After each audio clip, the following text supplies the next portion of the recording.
Hello दोस्तों, स्वागत है आपका आज की वीडियो में। आज मैं लेके आई हूँ हेमोसाइटोमीटर। ठीक है, जो हेमोसाइटोमीटर है, मेरे एक यूट्यूबर ने मुझे सजेस्ट किया कि हाँ उन्हें ये टॉपिक पढ़ना है। सो आज का जो हमारा टॉपिक है हेमोसाइटोमीटर है। जो हमारा हेमोसाइटोमीटर है बेसिकली ये है क्या, तो सबसे पहले हम पढ़ेंगे व्हाट इज़ हेमोसाइटोमीटर। बहुत ही इंटरेस्टिंग टॉपिक है। इसमें न्यूवर्स चैम्बर आएंगे, उसमें काउंटिंग आएगी, कैसे कैसे काउंटिंग करते हैं, मैं आपको कैलकुलेशंस बताऊंगी इसमें कैसे कैसे कैलकुलेशन होती है। एंड देन जो हेमोसाइटोमीटर है बेसिकली सेल्स को कैसे काउंट किया जाता है।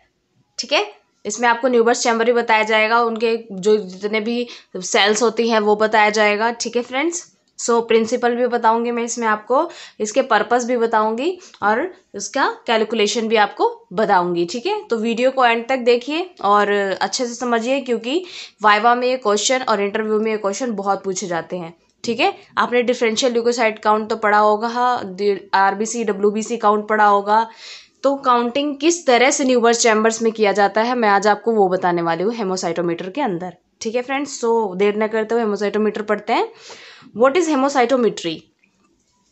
हेमोसाइटोमीटर और हेमोसाइटोमेट्री क्या है। हेमोसाइटोमेट्री एक प्रोसेस है जो हम परफॉर्म करते हैं लैब के अंदर। हेमोसाइटोमीटर एक ऐसा मीटर है जो कंटेन करता है कि वो सेल्स को काउंट करे। ठीक है, it is a technique used for the accurate the total cell count in the blood और other biological body fluid. So friends, क्या है हेमोसाइटोमेट्री। एक टेक्निक है जिसके अंदर क्या करते हैं, टोटल सेल काउंट करते हैं कि ब्लड के अंदर कितने सेल्स हैं, आरबीसी कितनी है, डब्ल्यूबीसी कितनी है, यानी टीएलसी डीएलसी कितनी है इसके अंदर। ठीक है, बाय आइदर यूजिंग हेमोसाइटोमेट्री को यूज़ करके हम करते हैं, और किसी भी इलेक्ट्रॉनिक काउंटर को जो ऑटोमेटिकली क्या करता है, इलेक्ट्रॉनिक काउंटर वो होते हैं जो ऑटोमेटिकली काउंट कर लेते हैं, हमें करने की ज़रूरत नहीं पड़ती माइक्रोस्कोप के अंदर। ठीक है फ्रेंड्स, सो हेमोसाइटोमीटर का बेसिकली मतलब क्या है। हेमो मीन्स होता है ब्लड, साइटो मीन्स होता है सेल, और मीटर मीन्स होता है measurement and counter.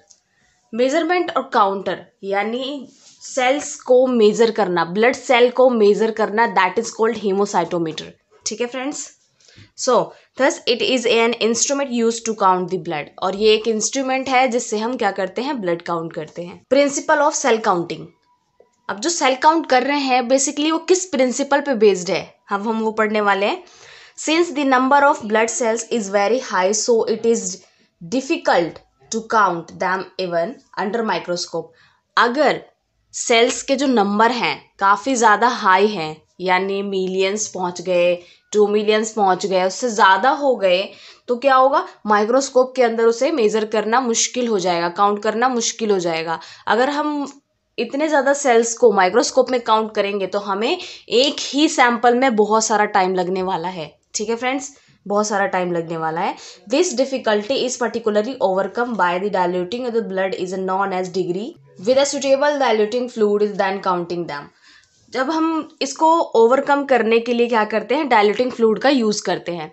Basically diluting fluid क्या है, डायल्यूटिंग फ्लूइड होता है, इसमें जो होता है डब्ल्यूबीसी आरबीसी के लिए टर्क्स फ्लूइड और हेम्स फ्लूइड यूज़ होता है। वो मैं आपको आगे वीडियो में बताऊंगी कि कहाँ पर उसको यूज़ किया जाता है और किस लिए यूज़ किया जाता है।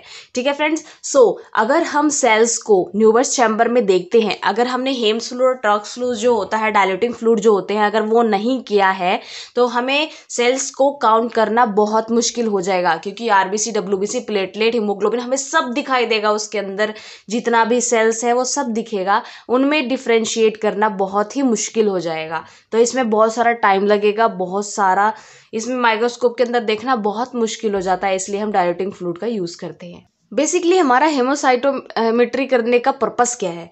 The certain pathological condition the value of different type of cells may have the variation, thus the counting the cell in the blood or body fluid, it can be find out is individual or is normal or not। क्या होता है, हमारा एक purpose है, हम हेमोसाइटोमेट्री क्यों करना चाहते हैं। इसका एक पर्पस है कि जो सर्टेन पैथोलॉजिकल कंडीशन है, जो वैल्यूज़ हैं बॉडी के अंदर, एक नॉर्मल पर्सन के अंदर जो वैल्यू होगी वो होगी नॉर्मल, जो एबनॉर्मल बंदे के पर्सन के अंदर होगी सेल्स वो होगी हायर या लोअर। ठीक है, नॉर्मल बंदे के होगी और हायर जो होगी वैल्यूज आएगी काउंटिंग में सेल्स की, वो होगी कैंसरस की, ठीक है, और बहुत लो होगी एनीमिया की, ठीक है।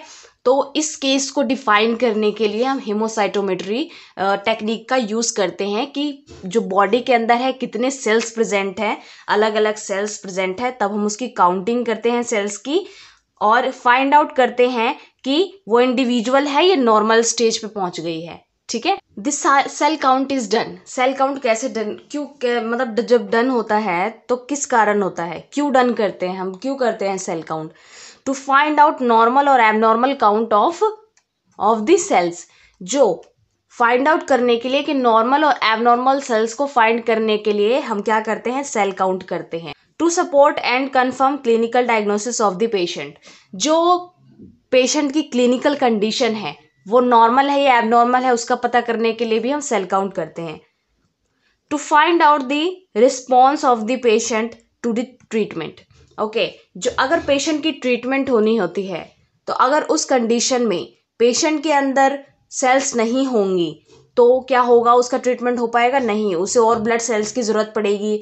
तो इसके लिए भी क्या करते हैं, हम सेल काउंट करते हैं, देखते हैं कि पेशेंट के अंदर कितना सेल है, ब्लड सेल है, जिससे वो नॉर्मल कंडीशन में रह सकता है ट्रीटमेंट के अकॉर्डिंग भी, ठीक है फ्रेंड्स। सो अब हम पढ़ते हैं न्यूबर्स चैम्बर हेमोसाइटोमेट्री के अंदर। सो फ्रेंड्स, हेमोसाइटोमेट्री के अंदर अब हम देखेंगे कि न्यूबर्स चैम्बर में किस तरह से कैलकुलेशंस की जाती है सेल्स की। सो फ्रेंड्स, अब हम बनाने जा रहे हैं न्यूबर्स चैम्बर। आप देख सकते हो न्यूबर्स चैम्बर होता है हमारा। सपोज ये हमारा न्यूबर्स चैम्बर है, ठीक है। न्यूबर्स चैम्बर का जो सेंटर का एरिया होता है जहाँ पर हम सेल्स रखते हैं वो एरिया है ये। वहाँ पर क्या होता है, यहाँ पर सेल्स बनी हुई हैं। जो कॉर्नर के जो सेल्स हैं इसमें हम WBC काउंट करते हैं।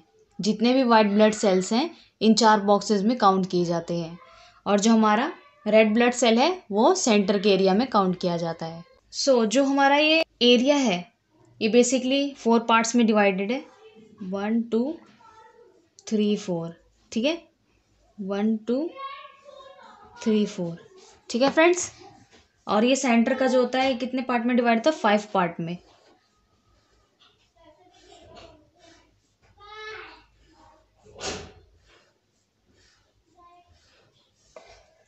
ठीक है फ्रेंड्स, 5 पार्ट में डिवाइडेड है। तो इट मीन्स जो ये पूरा एरिया है यहाँ से यहाँ तक का ये कितना है, 3 mm। और जो ये इतना एक बॉक्स सेल का एरिया कितना है, 1 mm, 1/4 mm। ठीक है फ्रेंड्स, 1/4 mm।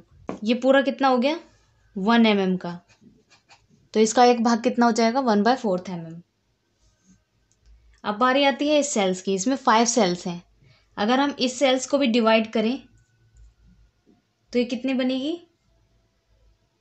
1/5 इंटू में 1/4। इसके अंदर 4 सेल डिवाइडेड हैं और ये 5 सेल्स है, तो 1/4 इंटू 1/5 कितना हो गया, 1/20 mm। ठीक है, 1/20 mm की सेल हो गई। और एक सेल कितने mm की हो गई, 1/5 mm की। ये क्या कहलाता है, हमारा न्यूबर्स चैम्बर।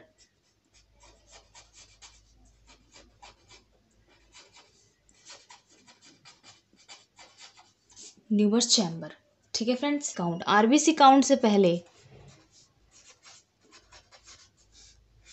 हम ये पढ़ेंगे कि इसमें कौन कौन से डाइल्यूशन फ्लूइड और कौन कौन से फ्लूइड यूज किए जाते हैं। सो बेसिकली क्या है फ्रेंड्स, जो RBC काउंटिंग है, RBC काउंटिंग के लिए क्या यूज किया जाता है, हेम्स फ्लूइड।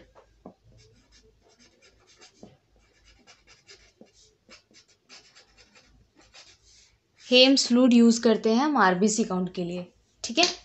अब जो हमारा हेम्स फ्लूइड है, इसकी बेसिकली कंपोजिशन क्या क्या होती है।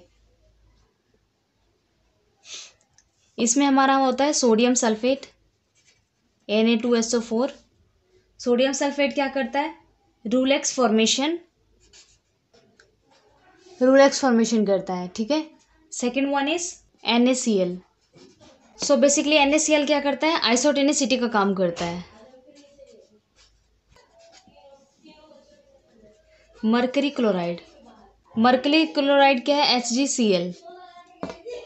ये क्या किस चीज़ का काम करता है, प्रिजर्वेटिव एंटीबैक्टीरियल। सो फ्रेंड्स, जो हमारा मर्करी क्लोराइड है बेसिकली क्या कर रहा है, यहाँ पर प्रिजर्वेटिव का काम कर रहा है। प्रिजर्वेटिव जो एंटीबैक्टीरियल है उसको प्रिजर्व करने का काम कर रहा है। एंड इसके अंदर आता है डिस्टिल वाटर। डिस्टिल वाटर क्या करता है, सॉल्वेंट का काम करता है। ठीक है फ्रेंड्स, ये हो गए हेम्स फ्लूइड के सारे कंपोजिशंस। अब बेसिकली रुलेक्स फॉर्मेशन होता क्या है, मैंने आपको बता दिया कि रुलेक्स फॉर्मेशन होता है। बेसिकली रुलेक्स फॉर्मेशन कहते किसे हैं, जब आरबीसी स्टैक फॉर्म में होती है। स्टैक फॉर्म में किस तरह, when RBC become stack form. Stack form किस तरह, like this.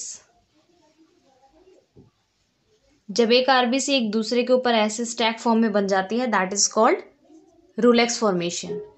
That is called क्या है, रुलेक्स फॉर्मेशन, जब ये स्टैक फॉर्म में होती है आरबीसीज। अब हम पढ़ेंगे कैलकुलेशन इन न्यूबर्स चैम्बर। ठीक है, कैलकुलेशन न्यूबर्स चैम्बर। फर्स्ट क्या है हमारा, आरबीसी काउंट। आरबीसी काउंट के अंदर बेसिकली अगर देखा जाए तो हम क्या करेंगे, पहले इसमें ये हमारा न्यूबर्स चैम्बर है फ्रेंड्स। न्यूबर्स चैम्बर के अंदर हम आरबीसी काउंट कर रहे हैं। आरबीसी काउंट कहाँ पर किया जाता है, न्यूबर्स चैम्बर के सेंटर वाले एरिया में हम काउंट करते हैं। सो बेसिकली क्या देखेंगे इसमें, एरिया ऑफ मीडियम स्क्वायर। ये साइड के स्क्वायर्स हैं, ये मीडियम स्क्वायर है। तो क्या लेंगे हम पहले, area of medium square is 1/5 mm। How, कैसे, मैंने आपको बताया कि जो एरिया ऑफ मीडियम स्क्वायर है इसका एक छोटा सा स्क्वायर कितने mm का होगा, 1/5 mm का होगा, क्योंकि इसमें टोटल कितनी क्यूब्स हैं, 5 क्यूब्स हैं। ठीक है, अब आता है साइज ऑफ स्क्वायर। इसका एक स्क्वायर का साइज कितना है, 1/5 है। तो 1/5 mm इंटू 1/5 mm कितना हो गया, equal to 1/25 mm square.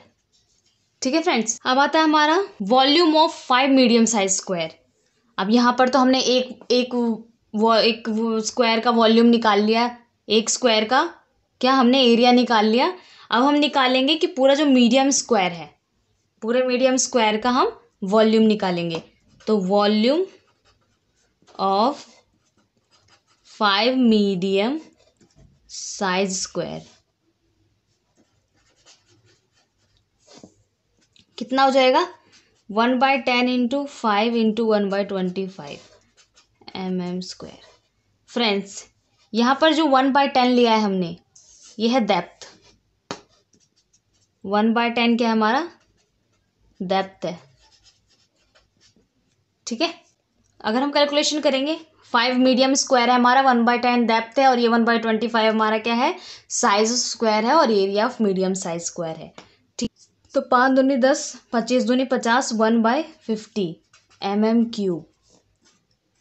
mm cube को क्या लिख सकते हैं हम, 1 mm क्यूब इक्वल टू होता है 1 माइक्रोलीटर।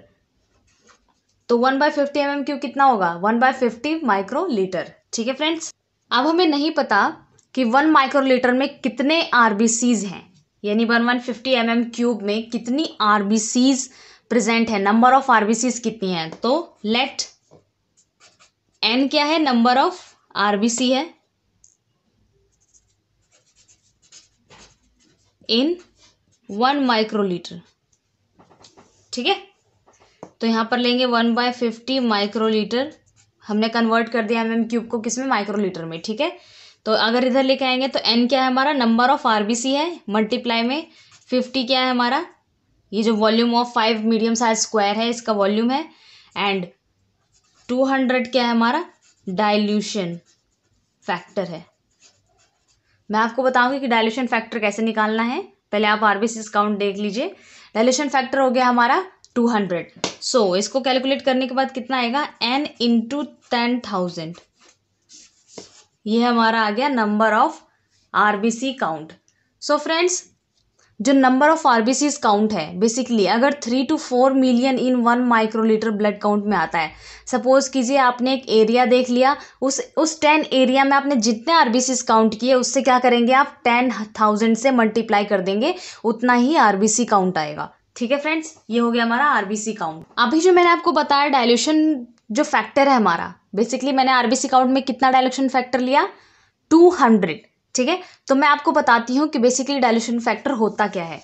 सो फर्स्टली हम पता करते हैं कि जो हमारा पिपिट है, आरबीसी और डब्ल्यूबीसी पिपिट, बेसिकली जब हम न्यूवर्स चैम्बर में हम जब फोकस करते हैं माइक्रोस्कोप के अंदर, उससे पहले इसकी स्लाइडिंग वगैरह, ग्लास स्लाइड वगैरह कैसे लगाया जाता है, कौन सी पिपिट यूज होती है, किस तरह से यूज की जाती है, मैं आपको वो बताती हूँ। ठीक है, सो फर्स्टली हम ये देखेंगे कि कौन कौन सी पिपिट यूज होती है। फर्स्ट है आरबीसी पिपिट,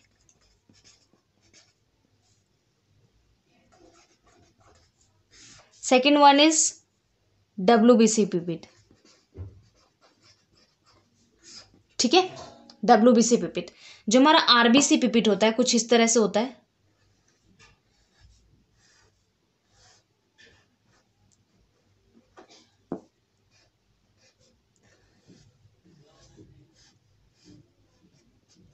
और ये हमारा डब्ल्यूबीसी पिपिट है।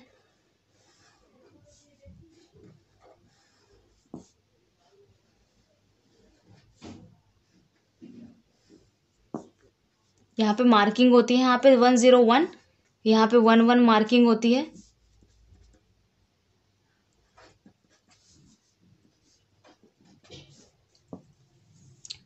यहाँ पर बीड्स प्रेजेंट होते हैं। ठीक है, बीड्स प्रेजेंट है यहाँ पे। सो बेसिकली बीड्स किस काम आते हैं, ये रेड पिपिट जो होता है हमारा आरबीसी पिपिट होता है, इसमें रेड बीड प्रेजेंट होता है, और जो डब्ल्यूबीसी पिपिट होता है इसमें व्हाइट बीड प्रेजेंट होता है। ये किस चीज़ में हेल्प करते हैं, मिक्सिंग में हेल्प करते हैं। जब अब dilution fluid, Hayem's fluid, Turk's fluid जो होता है, जो हेम्स फ्लूइड यूज़ करते हैं बेसिकली आरबीसी पिपिट में यूज़ करते हैं, और डब्ल्यूबीसी काउंटिंग में कौन सा यूज़ करते हैं, टर्क्स फ्लूइड यूज़ करते हैं। सो जब ये डाइल्यूशन फ्लूइड आरबीसी के साथ मिक्स किया जाता है तो उसकी मिक्सिंग में जो रेड बीड है और व्हाइट बीड है, ये क्या हेल्प करते हैं, उसकी मिक्सिंग में हेल्प करते हैं। ठीक है, अब हम पढ़ने जा रहे हैं डाइल्यूशन फैक्टर फॉर्मूला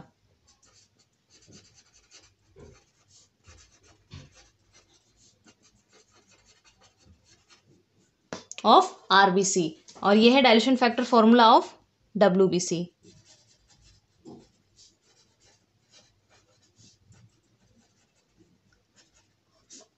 ठीक है फ्रेंड्स, दोनों के अब हम पढ़ेंगे dilution factors. So original volume of blood, जो हम ब्लड का वॉल्यूम इस पिपेट के अंदर फिल करेंगे, कितना करेंगे, 0.5 मार्क तक। ठीक है, सो ओरिजिनल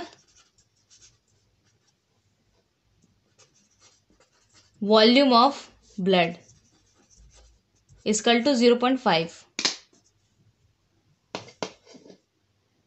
फाइनल वॉल्यूम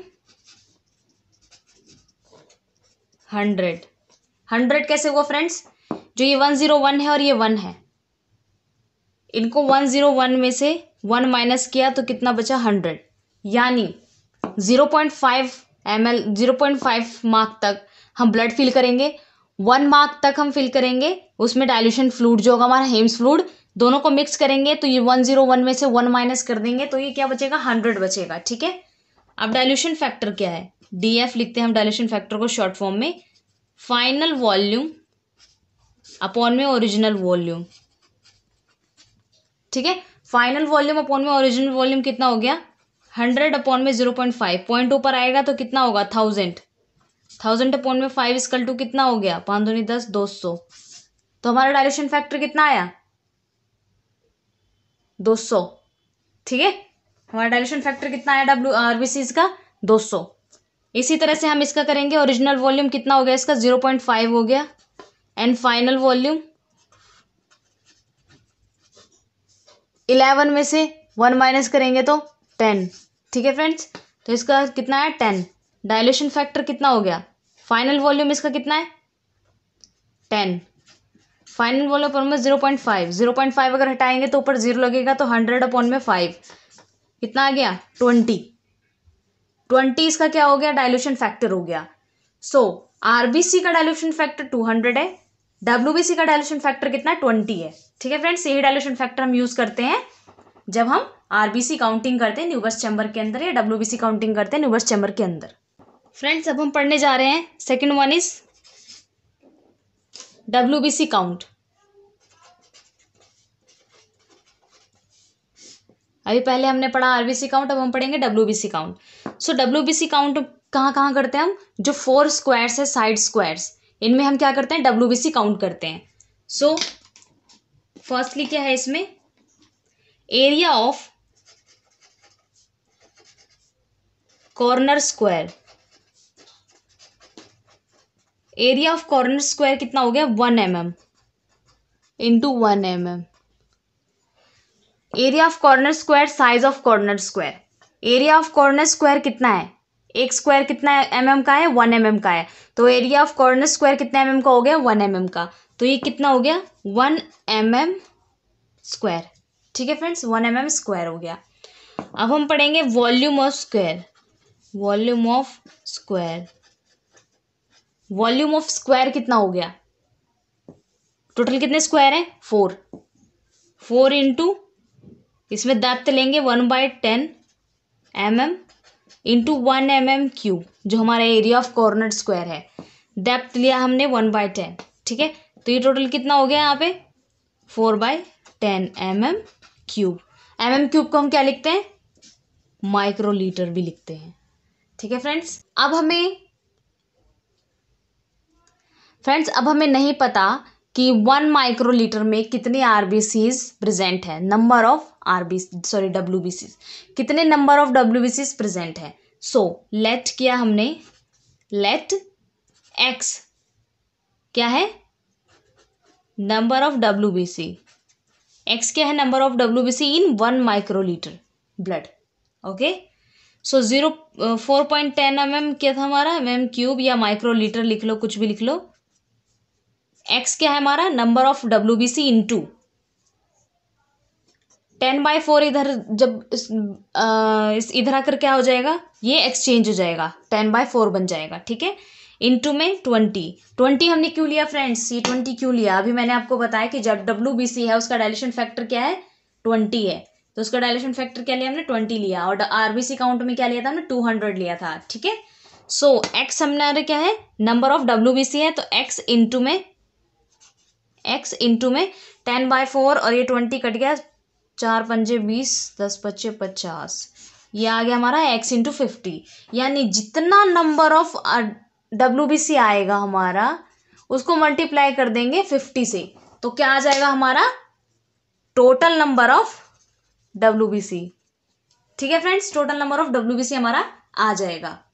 तो ये थी कैलकुलेशन न्यूबर्स चैम्बर के अंदर हमारे डब्ल्यूबीसी काउंट की। अब आता है हमारा थर्ड है प्लेटलेट काउंट।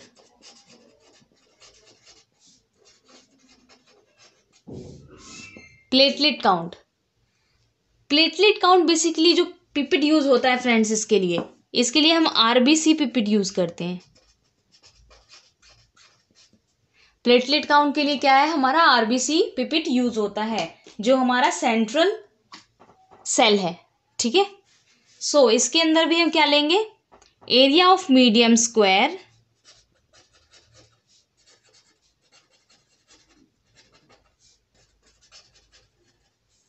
और साइज ऑफ स्क्वायर।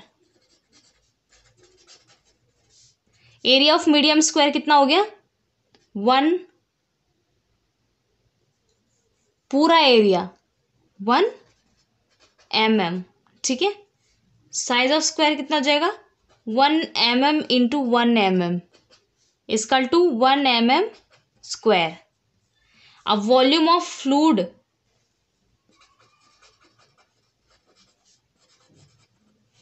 जब हम इसके अंदर फ्लूइड फिल कर देंगे तो कितना हो जाएगा?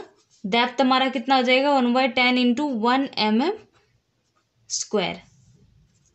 तो कितना हो गया टोटल? 1/10 mm स्क्वायर या फिर माइक्रोलीटर क्यूब या माइक्रोलीटर। ठीक है, सो हमें नहीं पता कि 1 माइक्रोलीटर में कितना प्लेटलेट काउंट है। सो क्या करेंगे हम इसके अंदर? लेट करेंगे m नंबर ऑफ प्लेटलेट है इन 1 माइक्रोलीटर ब्लड। ठीक है, इन 1 माइक्रोलीटर के अंदर हमारा m जो है नंबर ऑफ प्लेटलेट है 0.1। 1/10 mm क्यूब को हम क्या लिख सकते हैं? 0.1 माइक्रोलीटर या mm³ m क्या है हमारा, नंबर ऑफ प्लेटलेट है, ये हमारा 0.1 इधर आके 10/1 बन जाएगा। और ये 200 हमने क्या लिया, डाइल्यूशन फैक्टर। डाइल्यूशन फैक्टर हमने इसलिए लिया इसमें 200 क्योंकि ये क्या है, आरबीसी काउंट है, आरबीसी चैम्बर यूज कर रहे हैं हम इसके लिए। तो आरबीसी जो है बेसिकली, जो आरबीसी चैम्बर यूज होता है इसके अंदर डाइल्यूशन फैक्टर कितना है, 200 है आरबीसी काउंट के लिए। तो जो पिपिट हम यूज कर रहे हैं वो आरबीसी पिपिट को यूज कर रहे हैं, इसलिए हम उसके अंदर जो डाइल्यूशन फैक्टर लेंगे वो 200 ही लेंगे। ठीक है, तो इसका कैलकुलेशन क्या आएगा फ्रेंड्स, m इंटू में 2000। m क्या है हमारा, नंबर ऑफ प्लेटलेट है, तो जितना नंबर ऑफ प्लेटलेट हम इस न्यूबर्स चैम्बर के अंदर काउंट करेंगे उसको क्या करेंगे, 2000 से मल्टीप्लाई कर देंगे, उतना ही हमारा आएगा प्लेटलेट काउंट। ठीक है फ्रेंड्स, उतना ही आएगा हमारा प्लेटलेट काउंट। सो फ्रेंड्स, आज की जो हमारी वीडियो थी हेमोसाइटोमीटर, जो चैप्टर है हमारा यहीं फिनिश होता है। बहुत ही अच्छा टॉपिक था, बहुत ही इंटरेस्टिंग टॉपिक है ये हमारा।